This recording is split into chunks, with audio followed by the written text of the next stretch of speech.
After waking up with a jolt, the girl laid in bed a few seconds longer. Reaching over to switch on her bedside lamp, she tried to remember exactly what had stolen her sweet slumber away. When she couldn't, the brunette swung her legs over the side of her bed and heaved herself up. Checking the time on her phone, she snorted when she saw it was midnight. The witching hour. Knowing that sleep would only evade her, she left her bedroom for the kitchen, a good cup of coffee on her mind. As she passed by her front door, a chill spread like liquid fire down her spine. It's only winter, she told herself, focusing again on the coffee plan. Measuring out scoops, water, and preparing her cup kept her occupied, but as the dark liquid boiled, she had nothing left to keep her mind from wandering off. The chill returned, and she couldn't help but glance behind her to the front door. It stood there innocently enough, just like always. The deadbolt was still in place, and she could see nothing amiss with it. Turning back to her coffee, she did her best to forget about the feeling. With her cup in hand, she started back towards her bedroom. As she walked by the front door, she decided that a quick glance at the people would help calm her restless mind. The chill worsened with each step she took towards the door and further away from the safety and warmth of her blankets. She pressed her empty hand against the cold, metal door and took a deep breath before leading her eye to the peephole.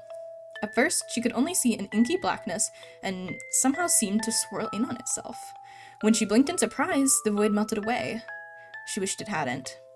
In its place, there stood what she could only guess was once a man. The limbs were long and inhumanly awkward, with bulky joints branching off into several arms, not unlike the branches of a tree. The creature was draped in a black suit, somehow making the thing more nightmarish to her. The icing on the proverbial cake, however, was what passed as the hellish thing's face. It was as though her mind blurred the ghastly visage to spare herself further shock and horror. She shoved herself away from the door, with a hand still pressing against it. The scalding mug of coffee fell, liquid burning her bare legs as she fell backwards and tried to crawl away from the door. She knew, somehow, that her mind hadn't been playing tricks on her.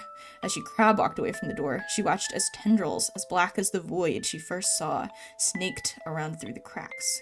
The girl was trapped between the instinct to flee and the gut feeling to not turn her back on that door. When the door jolted, the urge to flee overcame her, and she slipped in the burning liquid as she tried to make it back to her room.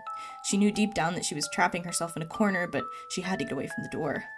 The girl was halfway down the hallway when she heard the previously locked door creak open. She screamed, slipping into a wall, cracking her chin on it, and stunning her. After that, there was only blackness. Nicole, a warm male voice snapped the woman out of her trance. As she turned around, she was met by one of her sister's doctors. She nodded, not sure if she should say anything or if she could even find her voice if she did have something to say. That morning, she'd gotten an urgent phone call from the hospital saying that her sister Lindsay was there. Before they'd even let her see her, the doctor had pulled her off to the side and insisted they talk to her about what might have happened. Phrases like self-inflicted had been thrown around, and Nicole felt her mind reel. She still didn't fully understand what they'd been saying until she saw Lindsay with her own eyes. Her little sister had a bandage wrapped around her head, covering both of her ears and her eyes. They said it was to keep her now deadened eyes from drying out, and to try to keep the infection out of the wounds that Lindsay had made to her ears.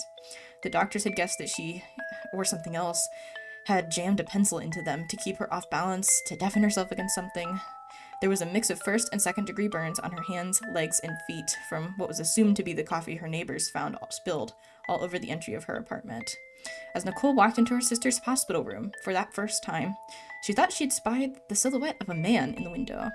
That, she knew, was impossible. Her sister's room was on the third floor of the hospital.